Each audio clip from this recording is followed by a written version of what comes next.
Hi. Hi, everybody. So, how to live below your means. Hi. My name is Kathy, as you know. I'm really tired. I'm sorry. It's so warm. But I'm thinking of ways to live below your means. So, when you get your paycheck, eventually you can live not paycheck to paycheck. But I know that that's not a reality right now during our 2020 pandemic. I always want to say our 1920 pandemic, but our 2020 pandemic, I realized the fact that everything is so costly and there's not a lot to save. So when you get your paycheck, it's like, what do you mean put some aside? I don't even have enough to go around.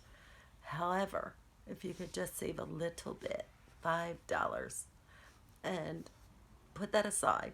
Maybe you could open Marcus Goldman Sachs. It's an online savings account. And then you take your routing number and your savings account number, and your employer will put $5 a week in there before you even see your paycheck.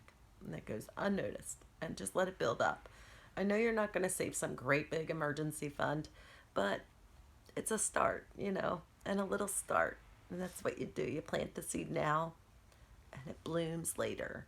So that's one thing. Living below your means is another. And, food's very expensive. It's like what your second biggest expense over the course of a year. So you need to really, skimp a little. And I don't mean like eat weenies and beanies for an entire year until you have money saved. However, it's not a bad idea. But, really use everything that you have.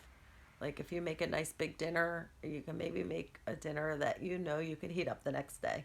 Like if I make a turkey breast, I know we'll have turkey dinner, and then the next night I'll get a can of gravy and I'll make that with french fries and we'll have another dinner.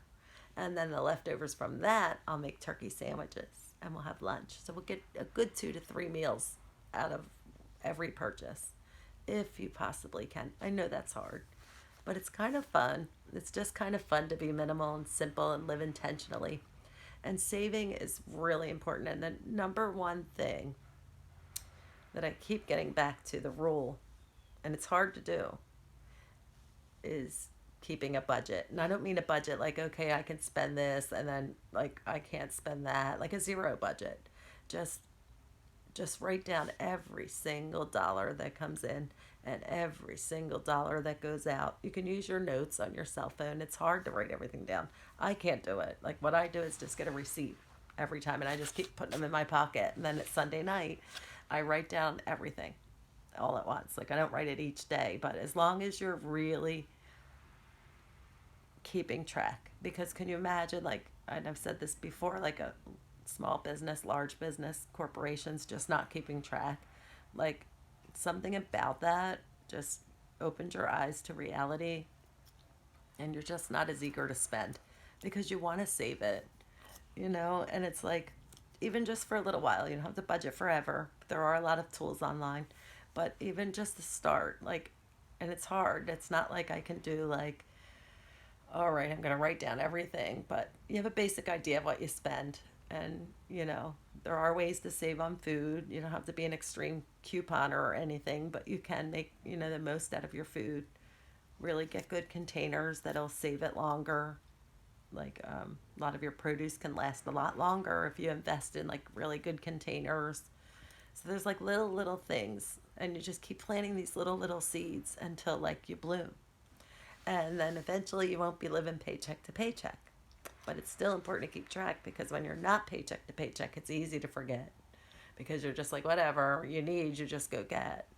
But you're not living like, oh boy, I got paid, let me go spend it all. Like you just definitely have to live below your means. And there are little ways to do so. Keeping track is a real eye opener. That doesn't mean you can't go out and buy a coffee once in a while if that's what you enjoy. That's what I enjoy. I get them on Tuesdays because it's free coffee day.